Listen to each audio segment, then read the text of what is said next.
do business with people they like.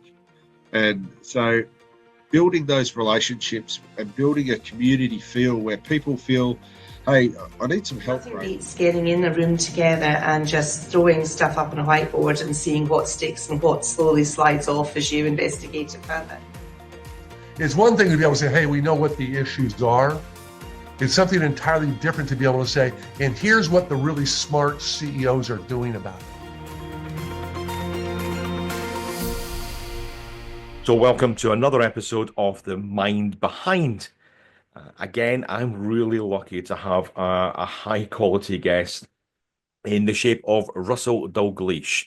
Now, Russell, just to give a bit of background, we have spoken on more than one occasion here, and the conversations always go in different directions. Just to give some background on Russell himself, he's a serial entrepreneur and investor.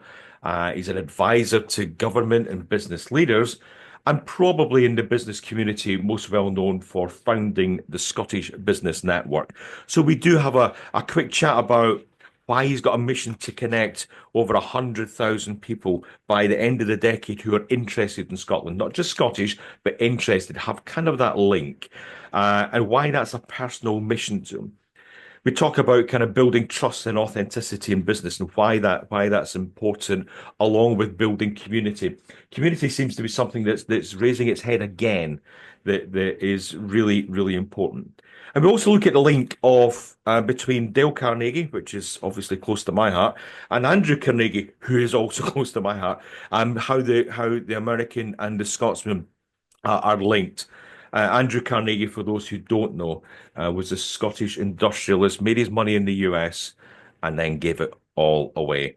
And finally, we talk about the digital newspaper that's coming out that Russell has just launched. So let's get right into it and hear what he's got to say.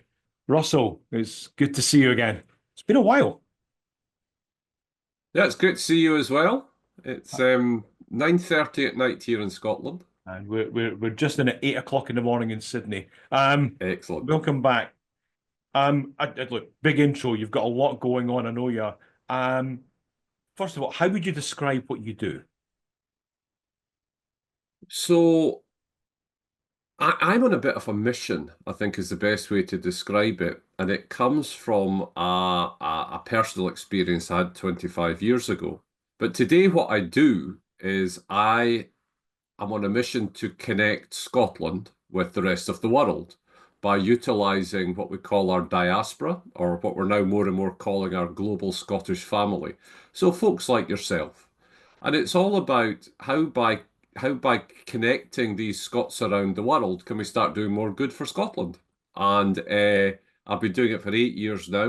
We do it under the brand Scottish Business Network. And then we've started a couple of companies out of that as well. Net Zero Nation, which helps companies reduce their carbon footprint. We also run a tech cluster in Scotland. So but in essence, everything is sort of linked round about this connectivity of people with a particular interest in Scotland. But go on, you're not going away with that. What was this personal experience 25 years ago? Oh, sorry. When I was a young man, I developed an addiction problem with alcohol. So it was I've been sober 25 years, but in 1998 it kind of reached a crunch point, everything kind of falling apart. So at that point I went into a program. In my case it was AA, and then that helped me to learn an awful lot about myself. So I spent a couple of years studying myself, and I realized that my problem was really my ego. So what I did was to work on the way to manage my ego was to get out of my head by trying to help you. So that's what I do now with all my time. So it's dedicated towards helping others. And all these organizations we've built are all non-profit, if you like, organizations. Yep. And someone said to me, well, how do you make money? I said, because we're entrepreneurs. We're smart enough to find commercial projects with the people we work with round about the connectivity piece. So that's what we do. And it's quite astonishing. Someone was telling me we've now got 21,000 followers on our company page. We're just launching Scotland's first ever digital global newspaper, news portal, and about to put on our biggest conference. And it's just so much fun as well. because it's basically I got a call earlier tonight, or a message earlier tonight. We have an ambassador program, so we've got about Yeah. 100 ambassadors around the world, and our ambassador for the tri-state area in the States was going to Iceland, and he said, "Do we know anyone?" And I reached out to 20. We've got a system for doing this, so I got a message out to 20 people in Iceland, and he's just got his first meeting back. And that kind of connecting people is the important part, because what never seems to get talked about is the way business works is two people get together and go, could you help me with this? You're doing this, I'm doing this, maybe we could do something together. But now, of course, with technology, we can do that on a global scale. It's interesting, actually. I seem to have a lot of conversations on here about building communities. Yeah. About just find that. What made you do it? Kind of with taking the Scotland, or being Scottish, or having affinity to Scotland. What made you take that part of it? So I've worked in London. I live just outside Edinburgh, but I work in London a couple of days a week with the various different companies in our portfolio. So in 2008, I was selected for an arts project by the sculptor Anthony Gormley. So in 2008, Anthony Gormley was given one of the plinths in Trafalgar Square, and he put people on the plinth for an hour at a time. So I was on it 4 in the morning one morning, fully kilted, waving a flag, listening to the music of my youth, and sort of as a work of art, or rather as a performance. And it kind of struck me there that I was this Scottish voice in London. So after a couple of years, we started to pull together Scottish people. And there tends to be, particularly with men in business, quite a lot of alcohol-related things when you get everyone together. And as a non-drinker, I didn't really want that. So we found a different way to do it. First event had 12 people at it, or 18 people at it. And it's just kind of expanded since then. We've delivered 105 events in London, and they've all been, people gift us the space, people come along and help and sponsor the drinks and everything. And it's a really satisfying thing to do, because by being able to bring people together who would not normally come together, things happen, and they get benefit from it, and I get benefit from it. And it is about community. I did a TEDx talk last year about what community is. And that I spoke about the fact that we're born into a community, our family, the town we're born in, the school we go to, if we go to university, but we don't really get to choose those communities. We just become part of them. And actually, if you choose your community, as we've done with things like Scottish Business Network, it's a very different experience. So, and that's what we do. So I have the most bizarre job now, if you want to call it that, where I fly around the world meeting people who typically have my accent and want to talk about things that people with this accent want to talk about. And it's very satisfying. Do you think there's been a change over the years? We were talking just about kind of where we've lived and where we've worked and where we travel to. Do you think there's been a change where we can choose communities more openly now, rather than just kind of take what we've got around us? I think the opportunity's there. I think it's very interesting with, you look at people who form this diaspora group. So people who are born in one country and go and live in another country. So historically, those people have tended to be, they've been forced through poverty to move. We see it at the moment with people coming from Africa coming to Europe. Whereas for a large number of the Scots around the world, they actually came from middle class or upper working class to go and live somewhere else. They took a decision to improve their life rather than driven by poverty.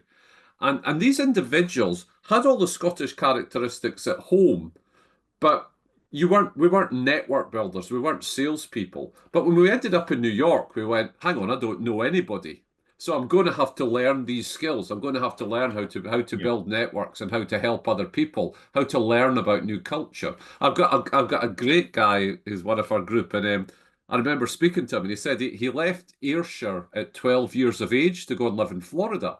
And I went, how did anyone understand you? And he said they couldn't. No one could understand me, but there was this Mexican lad who did the translation for this little blue person. And it's those kind of, that made you laugh, because in our mind we remember that. You know, we remember sitting there. And the other one with Scots as well is, when we get together, we actually speak faster than we do when we're with other people. You know, and it's all those characteristics, or the language as well. Language is fantastic as an emotive subject. So I was in Los Angeles, and someone said to me that their mother had just been for their messages. And as Scots, we talk about going to the grocery, going to get the go grocery shopping. We call it going for the messages. And the rest of the world look at us and go, what? and these things create an identity round about a community. The interesting thing in business is you can have someone who is an 18-year-old startup entrepreneur and a billionaire, but if they both come from air, they get on. No, there's no problem. And they immediately have trust. And anybody watching this, the trick about business and the demand in business is to create trust. We have a great guy, Eric McAfee, once said, in business, our job is to create trust as quickly as possible. The more quickly you create trust, the quicker you'll get to deals and opportunities. And working in cultural groups is a great way to do that. I'm very aware about the speed of language. I've done it before, especially in conversations like this. And I come off it and say, we've had a great chat, and everyone says we need to put the subtitles on. So that's right. Yeah. So I'll be very careful. Create trust. It's an interesting one. It's really interesting. We're talking a lot at the moment about influencers online, and influencers kind of try to I believe are trying to create trust in some point at a distance. I see you as an influencer, but also creating trust in a different way. Would that be fair? You see yourself as an influencer? I'm not sure. I'm coming up for 61, so I'm not absolutely very certain what the difference is between an influencer and someone who runs a community. Yeah, so I don't mean kind of in the modern sense of it or the online sense. I mean just kind of like an old-fashioned person who is of influence. So what I've done is I would probably suggest more I've created a brand and became someone who was a brand builder. And then the brand has particular values and particular services and a particular identity, and people identify with that. But if you build something like Scottish Business Network and you've got no money, all you've got is yourself to shout about it. Yeah. What the breakthrough in business is LinkedIn. LinkedIn is an astonishing platform for doing business. I learn something new about LinkedIn almost weekly. It's astonishing. And I've got thousands of followers on LinkedIn, so in that way there's a level of influence. But it's also a level of being able to pull together teams incredibly quickly anywhere in the world to execute something. And these people you pull together, you have the trust. And it's less about them having perhaps the technical skills to do the project and more the fact they're someone you would trust. And if you think about trust, no one in business wants to work with someone they don't trust, right? So if you think about trust in that context, it makes sense. Yeah. We're actually I'm doing a bit of work with LinkedIn here. We've got somebody coming on in a couple of weeks who's a guest from LinkedIn. And the platform, again, we seem to have kind of that lots of information in front of us and we don't always use it. We don't always use it to kind of, so for LinkedIn, as you say, we're kind of learning things new of what we can do with it and the information that's sitting in there. You know, it's still exciting. I think the challenges for many of us, and I went through this journey, and it's actually about trying to understand why we're here. Why are we on this planet? And what is our purpose on this planet? So, and then if we execute our purpose, we're in a flow with the universe and everything goes a lot easier. So it's not my ability to use LinkedIn, it's my ability to utilize LinkedIn to help my purpose. And that's a really core part. And, you know, I'm really clear. My reason for existing is to help other people. I've tried to help them in charities or tried to help them in other ways, and I'm terrible at it. But in the business world, I kind of fit there. And it's not necessarily because I've got fantastic skills, but I know people who have fantastic skills who, if I contact, will say, yes, sure, Russell, fire them over to me and I'll help. And it works for investment and it works for company build as well. Is that the influence part then? That you kind of you can sit there and you can kind of impact those connections, those almost people are have a trust because they know you and because you're vouching for them. So in that case, what a platform like LinkedIn does is, and it's really interesting, it's this. So people see the same headshot of Russell all the time. So everything I put out on LinkedIn, it's got the same headshot. My job's to keep looking like that. And it's really interesting that oh, that's Russell. Oh, a year later, oh, that's Russell again. So that in that way, you start to develop a recognition, which could then become influence.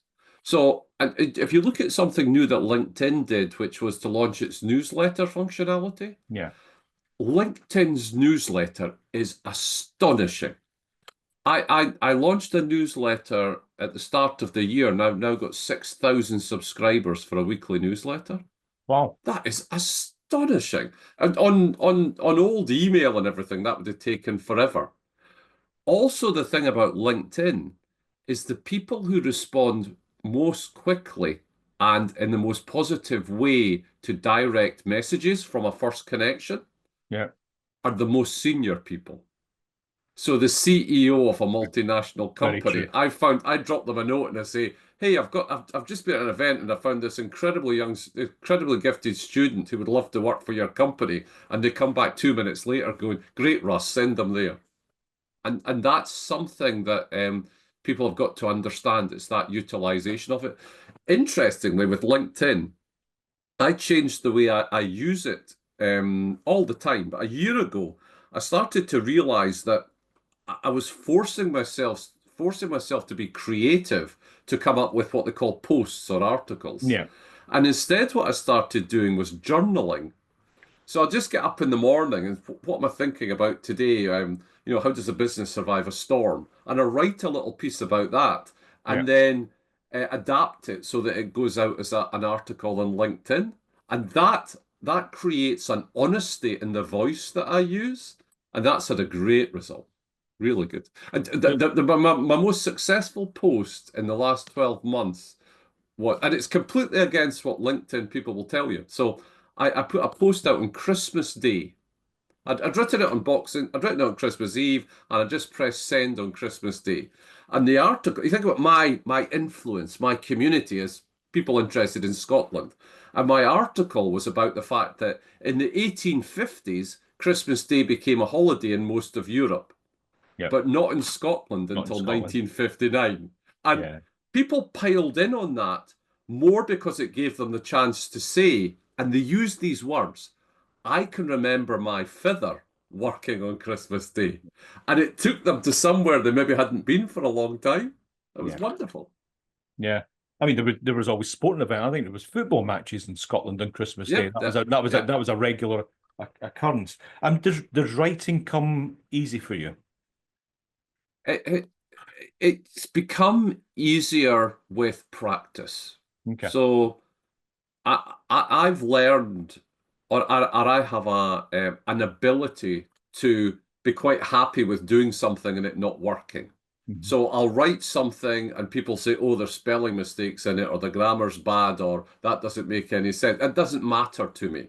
So I'm quite happy to do that. And that's allowed me over time to develop a better written style.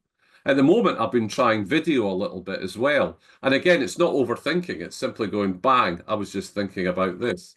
And it's interesting that these different ways to communicate and how they work. I'm curious about that one. So you're quite happy for a post to go out, might have a spelling mistake, might not be grammatically correct? Yeah, not bothered in the slightest.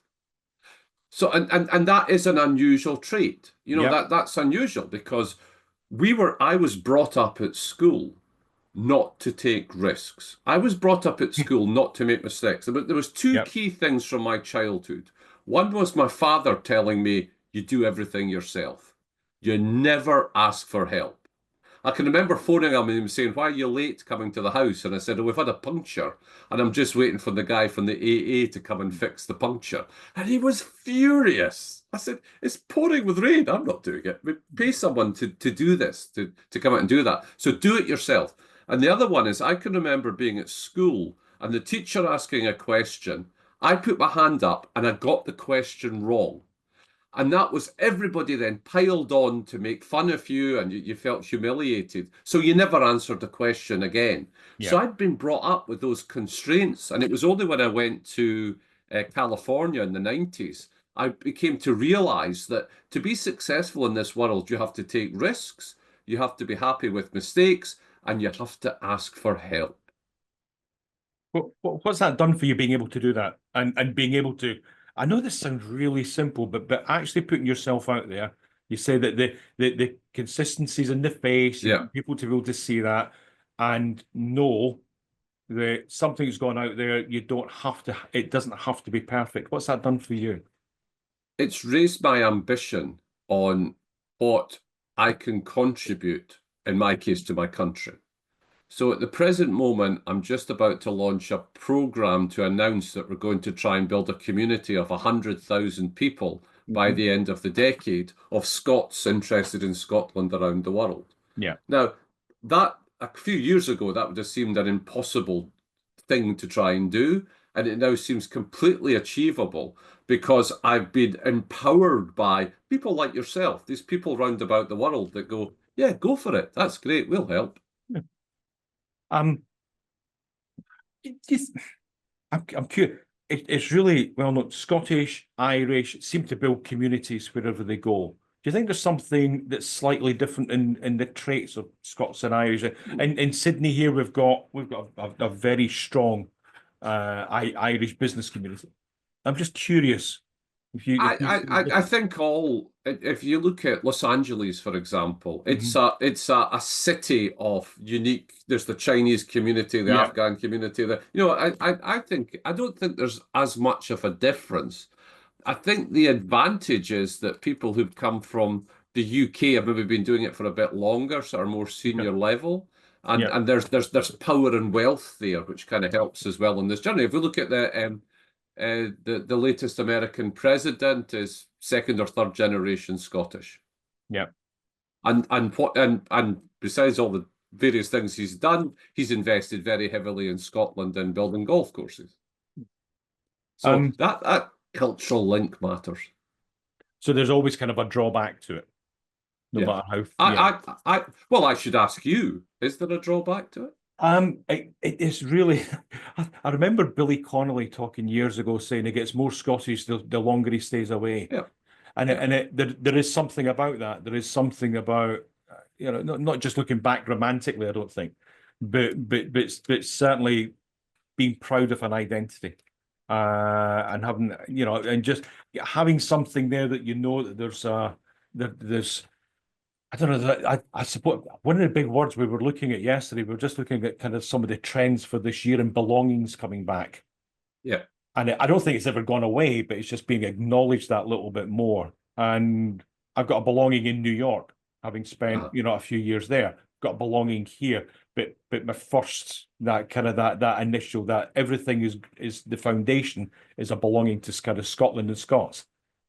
So it's very interesting though, because if you think about it, I live in Scotland. Yeah. So belonging's a very difficult thing to talk about here. Yeah. Because everyone here goes, "Well, what do you mean belonging?" Yeah. You can only really talk it with people who have left and have then got this connection. But where it works commercially though is you build a company and you want to export. So, well, we can make a nice, safe introduction to someone in Sydney who'll be able to have a chat with you. Might not be exactly the right sector you're in, but I trust this person to give you good advice. When it comes to investment, we can go to someone. We're just setting up an investment fund in the US for the Scottish diaspora to contribute to execute initially philanthropic projects. And again, we can do that. I think as well, I don't probably I don't suffer from fear so much about things going wrong. I've closed down as many companies as I've opened. And that to me is just part of the game that Yeah. we play. And that's, you are not the company. You're a separate individual. But the most important thing though is, for anyone running a company, it's ensuring that you have people round about you in the right places with the right skills to help you at the stage you're at. So at the moment, I'm getting heavily involved in investment into Scottish companies. So I know a lot of investors around the world, a lot of people who are familiar with how to transition capital around the world, and also where that market's going in the future. I don't have the desire to spend the 10,000 hours becoming an expert, but I know someone who is an expert. With that, Mike, you mentioned purpose, and I can see that purpose is a huge thing for you. Has that purpose changed over the last kind of 7-8 years that you've been doing this? The purpose hasn't. So the purpose is to put someone else before me. Yeah. So the desire to help someone else so that I get out of my head. So I don't do. It's very difficult to believe this because of the nature of my prominence in the media, but my only goal is to help someone else. That's what I do. And I believe that my progress happens because my higher power, my God, puts someone in front of me that I don't know, and my job is to work out how to help them because they're there for a reason, and that will then help me. So that has not changed. My vision for the various different companies I'm involved with has changed. So if we look at Net Zero Nation, our original idea was to help individual companies, small companies, reduce their carbon footprint. But what's happened over time is we've realized that those small companies are typically on a number of supply chains to bigger companies. So then what we're actually doing now is we're helping bigger companies with their supply chain management of all these little companies. When I look at Scottish Business Network, the original goal was to connect Scottish companies to help them export. That has now transitioned into working with the entire global diaspora to bring them together, to execute and help. So you have to be that flexible. So if I wrote something about this recently about, the key things to remember in 2025, be flexible. You have to be flexible and willing to change. Oh, I was listening to these football managers who were saying, I will not change from what I'm currently doing. Yeah. I can't see how that works, right? Be flexible, but also to be curious. So that desire to understand how something new works. At heart, I'm a technologist, so it's always great to do that. It's interesting when we talk about the diaspora and we talk about the Scots. So we're a small nation, and yet you'll walk into like Los Angeles, and and I mean small by numbers, by population, kind of by, and you'll walk into New York and you'll see right away, you'll see the influence. I walk around the street. One of my favorite things to do is when I'm in another city is kind of look at the street names. I think that's got a Scottish heritage. That's come back and begin to look into it. And when you look around Sydney, it is Scottish names everywhere. It's very interesting. Well, I suppose they travelled and did it. Carnegie. You could almost say that Carnegie built the original internet by creating the libraries, funding the libraries all over the world to put that together. A more interesting one for me is how we underutilize that. So if you think about it, I'm building a Scottish Business Network. That's my passion because it's the way to realise the vision that I have. And then I look around, and if you think about when you're building a company, you try to create a brand. So I've already got a brand which is written on the strips of football players, and it's written on the strips of rugby players, and it's written on whiskey, and it's written on golf. So that's a huge advantage. You then look at cultural pieces around the world, which we could be using as calling cards. So the best one's New York. So if we think about New York as maybe... No, New York's always the city that in the films, the visiting space people land in New York. That's the capital city for the world. So in the center of Manhattan is that park, Central Park. In Center Park, there's a walkway which is paved with seats, with statues all the way along the walkway. And as you come up from the money area of New York and you enter that park, I would assume that as I enter that walkway, the first statues I would see would be maybe George Washington or maybe Lincoln. But as I stand at the beginning of that walk, I look to my left and I see Robert Burns. I look to my right and I see Walter Scott. And I'm going, surely Scotland should be investigating, going, wow, we're there. And we don't. So that's what we're going to do instead. Yeah, you know what? I completely agree. I'd actually moved to New York before I realized they were there. And I was wandering through Central Park one day and I went, oh my goodness, there's Robert Burns. And I looked across and my initial was then disappointment that there was only two. But but yeah. But it's amazing. It's amazing that these assets exist. And if you think about it, Scottish school children aren't being told that at the centre of the centre of the centre of New York is these Scottish icons, and also the fact that these mean something. So I work with a professor in Chicago who tells me that they practice Scottish thinking. So in Scotland, you don't have Scottish thinking because we're all Scottish. But in America, you practice. So they go, we're going to use Scottish thinking on this problem. And Scottish thinking means leave the ego at the door and we'll just put our engineering heads on. And nobody's going to benefit from it. We're just all going to pile in together and try to work the problem. And that is Scottish thinking. I have never heard that, Russell. Yeah. I'd never heard it either until this professor phoned me up and said, oh, we're very excited because this is what we do. I need to speak to him. That's really interesting. It's a really interesting. Or you look at the only 12 men have ever walked on the moon. Only 12. Mm-hmm. 4 of them are Scottish ancestry. It's incredible. Though we are a small nation, we're also completely unfair. We have an unfair advantage. And I don't know why the rest of the countries in the world don't complain about this. So you're organising the soccer or the football World Cup, and you're going, hang on, America gets 1 team. Britain gets 4 teams. Yep. Why is that? Look, we've just noticed Scotland's not a country. They shouldn't be in this. We have this unfair advantage with the representation that we have in the world. And as any business people, we should utilize that unfair advantage. Coming back to New York for a minute, we can't talk about New York without talking about the name Carnegie. But now I say it the American way, don't I? Carnegie, not Carnegie.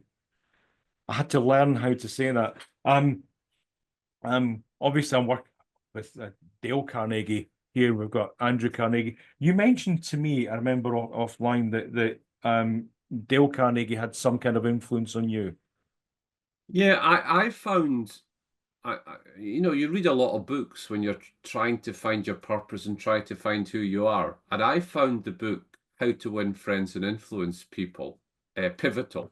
Not only to my business world, but to my private world as well. Because what that book spoke about to me was about how to communicate with other human beings. Yeah. And it wasn't a book that was built from, I'm going to go and write a book. This was like 20 years of a man's life to come up with this and then to codify the lessons and put them in a book. Admittedly, give the book the worst title you could imagine. But nevertheless, I think I would urge anyone who hasn't read that book to read it, because it really forces you to consider how you communicate and how you deal with other human beings. And in business, let's face it, we only ever sell to human beings. So you have to understand that part. Yeah. Carnegie journey is really interesting because obviously you mentioned the influence in New York with the statues of Walter Scott and Robert Burns. Also, you got Carnegie Hall that Andrew Carnegie from Dunfermline built.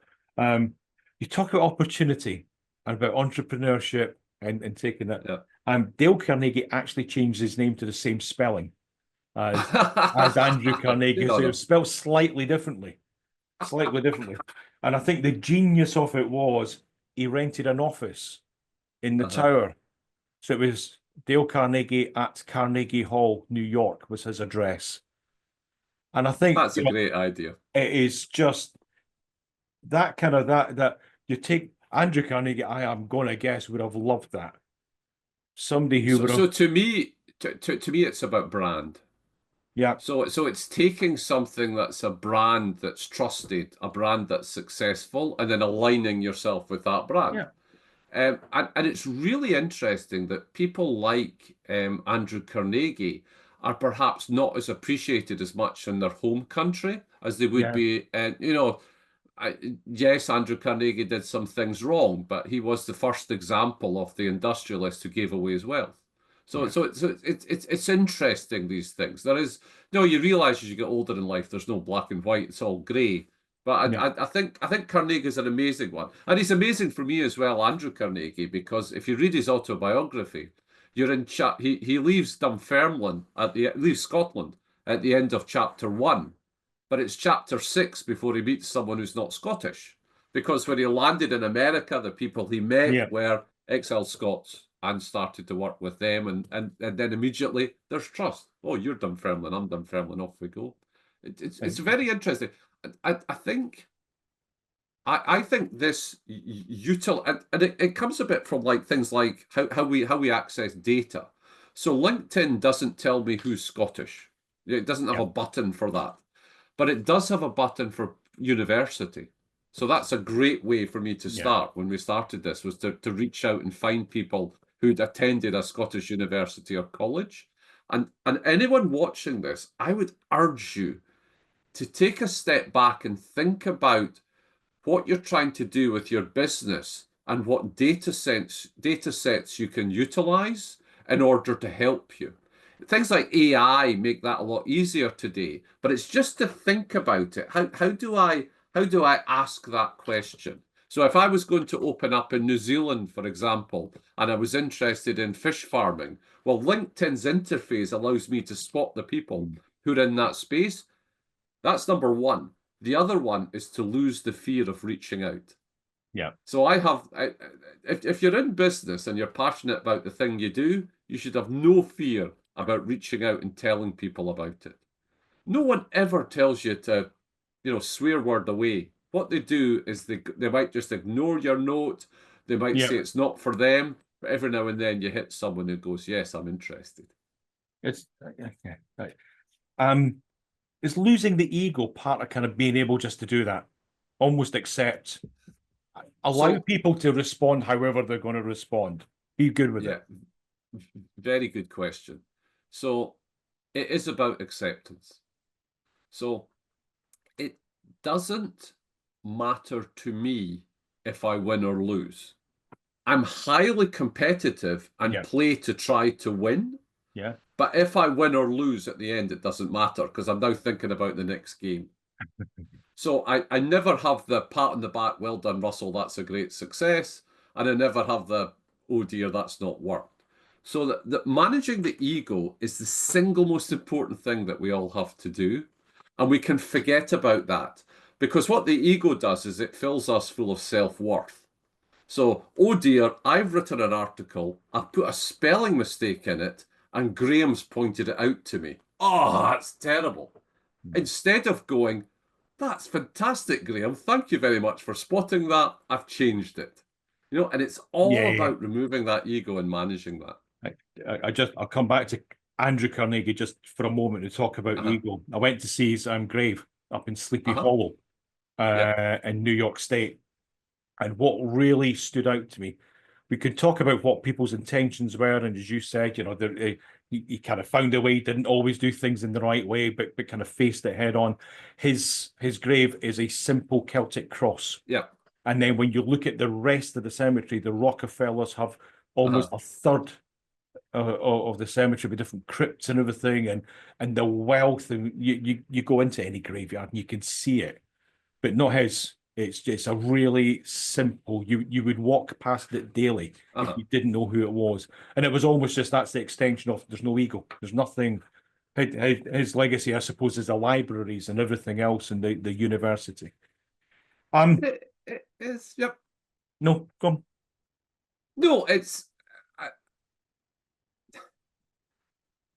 I think there's a great desire to judge these figures from the past, Yeah. as opposed to going, started with nothing, built something really huge, transformed a country.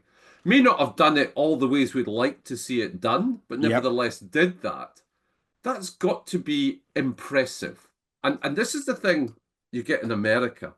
America's got such an appreciation for people who work really hard and become successful. Yeah. And I would urge everyone around the world to do the same thing. If you see these entrepreneurs working 18 hours a day, 7 days a week, give them a hand. Help them to do that more. Not, I see people getting criticized because their work-life balance isn't right. A work-life balance is an individual thing that works for all of us. If I want to get up at 4 a.m.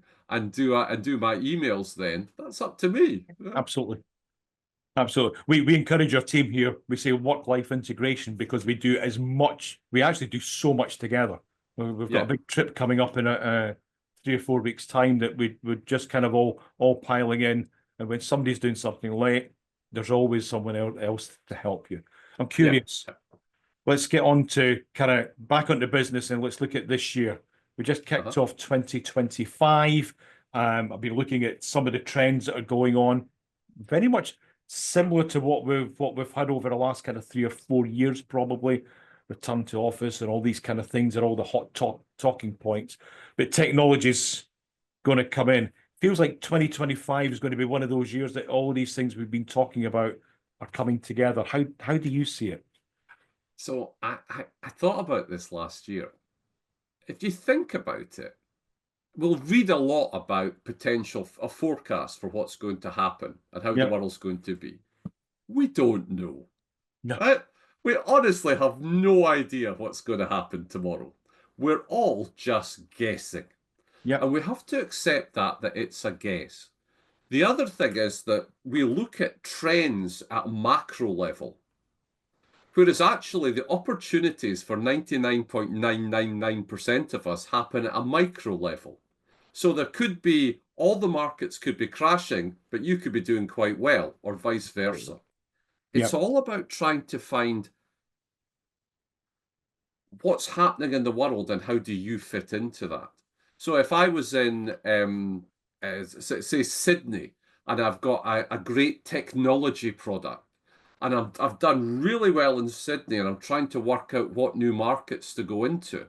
It doesn't really matter what's happening at a macro level. What I'm trying to spot is, where could I go to find answers to that? So I might say, hey, I'll come to London Tech Week. I saw that guy, Russell Dalgleish, speaking to Graham Dobbins, so I'll drop him a note. I think what we are seeing is technology that used to be available only to corporates is now available to all of us. And that's a really interesting one. AI and that ability to get access to this processor power and access to this data provides us with a phenomenal advantage we never had before. But it's only an advantage if we use it. And to use something, I sat with someone using ChatGPT and they said, well, I've done it twice and I didn't get the answers I needed. They said, what did you do, Russell? I said, I asked it 100 times until I started to work out how to structure a question, how to get this. And I think that being curious is the really important point. So for this year, I would ask everyone to sit back and just think about what their vision is that they're trying to achieve. Was their vision to build a big company and work with all these investors, or was their vision to change the world, or was it both? But think about what you're actually trying to achieve. And then what assets are there around you that can help you do that? And always come back to that vision. And if you're doing technology today, it's AI. Yep. If you've not got a way for explaining the artificial intelligence component, and that's artificial intelligence as in a marketing phrase. Yeah. If you've not got a way of explaining how AI plays a part in your technology today, you're going to struggle to raise money. Maybe not today, maybe not tomorrow, but pretty soon you're going to struggle to raise money. And it's because investors are people like you and I who don't have the time to learn all these different technologies and all these different markets. So we have very simple concepts, and that's a really important concept. Edinburgh University opened its machine learning AI laboratory 61 years ago. It's the same age as me, right? So this is not a new thing, but it is something that's come into common parlance. And I think we have to learn how to use that. So I think it's international. I think we will see with the American elections just finished now, we'll probably see a period of calm in what is the most the most important world market for most of us. Most of us want to have some dealings there. We've also got a great opportunity in the UK because we've got stability for 4 years. Don't know if you noticed at all, but Britain's had a kind of rough time with politicians over the last couple of years. I think I read something. So even if you don't like the party, at least it'll be kind of stable a bit. And that leads to the opportunity because the technology is going to drive change and there's stability to do something. And I think as well, I would say to someone in Australia or someone in the UK, remember how lucky you are. You know, I work with people in Kiev trying to build businesses. That's a pretty hard ask when you've got to cancel the Zoom call because there's a missile attack. You know, and just remember the fact that the advantages you do have, and that ability through its incredible technologies to speak to anyone around the world and utilize those advantages. And finally, believe in yourself. And if you can't believe in yourself, surround yourself with people who believe in you. We have an expression here about people are drains or radiators. Yeah. You know, drains will go, oh, that won't work, Russell, or let's do a debrief meeting about that, Russell, right? That's the drain bit. Whereas the radiators are the ones where I say, I'm thinking about going to Dubai to go to this conference, but we don't have much money in the pot. And they go for it, Russ. And I go for it. And that's what we need to do. So surrounding ourselves with these positive people. Because the one thing I can guarantee you is if you don't take action, you won't be able to achieve your vision. It's because positive people are constantly looking. They're looking for what's next. And it's interesting, you mentioned at micro level, what we have found is that the companies, I believe, over the last 2 or 3 years, have just delayed making decisions on things. Yeah. They're kind of almost waiting for somebody else to come out and do it rather than just say, here's something that's impacting the business, impacting the employees. Just make a decision because you can change it. You can change it. It's really interesting because businesses can make decisions quickly. Yeah. They typically make the decisions when control's taken away from them. So, for example, your market crashes and you've got to make half your staff redundant. Yep. Suddenly you're in there making decisions in order to keep the boat afloat. Yep. When it comes to doubling the capacity of the boat, you may be hesitant. And that's something we can learn from America. I spent enough time in California. Silicon Valley is amazing. And it's amazing at building, scaling business models. Yeah. And having an understanding of your business model and how to scale that is how you will have the biggest effect. And remember, all of us are running businesses because we think what we do is better for the world and we want more people to use it. So we have to scale. Yeah. We have to find ways to get that out there. Thanks, Russell. Finally, I always ask, and I think I've already got your answers on a couple of these. I always ask a couple of questions so we set something up. One of them is always about, I'll just take a time on that one. So, because I fluffed that up. So, question I'm going to ask on this is, what traits, Russell, what traits do you believe are needed to help for someone to be able to develop themselves? I've already heard you use the words flexible and curious many times kind of in the last hour. Yeah. But what kind of traits do you think are absolutely necessary if somebody's going to move forward, develop themselves, develop their career? I think you have to be able to communicate. And that can sound a rather glib point, but being able to get people to believe in your idea, particularly when it comes to promotion within a corporate environment, because it's hard within a corporate environment. So you have to be able to get people aligned to support you who believe in you. Yep. So that ability to communicate is important. The ability to develop self-belief is critical. You have to really believe in what you're doing. The ability to manage risk is important. But I think ultimately that being curious is really intriguing. So someone says, oh, Russ, you should try this new app for doing X, Y, and Z. I cannot stop myself doing that. Yeah. Even though in a busy calendar, I will schedule myself time to try that. Yeah. And it may work, it may not work, it doesn't matter.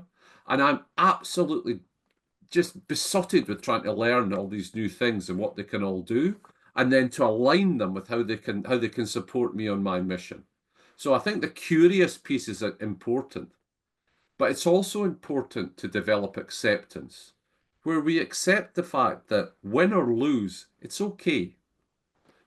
We can all look at examples in our lives where we've had terrible results and we've had fantastic results. But at the end of the day, Graham and Russell are sitting here. Yeah.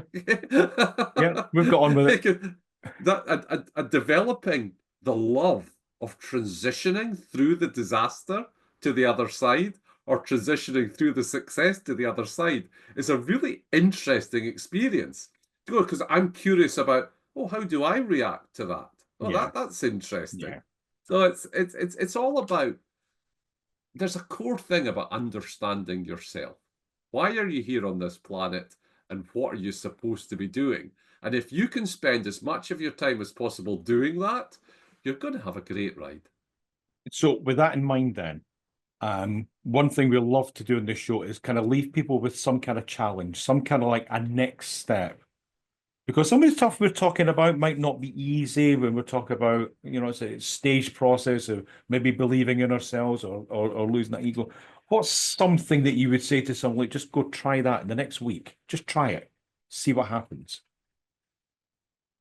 Go on to LinkedIn and do a search for really senior people who you think could help you. They could be the chief execs of the multinational you want to sell to. It could be someone who's exited a business who you'd love to have as a mentor, and send them all a connection request. No words in the connection request, just to connect. Do that. So no message. Just no message. Connect. No, never put a message in a LinkedIn. Never put words into it. When you send someone a connection request, never put words in it. Because what happens is, if you put words in it, you're judged on those words, as opposed to being judged on your profile, where you've put all this effort in and it shows your career and it shows all your stuff. Right. If you put words in it, it never works. You know what, Russell? I love when somebody is 180 degrees from all the advice that I've been given, and I'm going to take that now. I'm going to do that. Because I always said never send it without words. Thank you for that. Let me try it. Russell, it works. It just works. Try it, everyone. Thanks very much. I'm gonna. Russell, it's been an absolute pleasure again. Really, really interesting conversation. I look forward to catching up soon. Take care. See you soon, Graham. Thanks. Bye bye.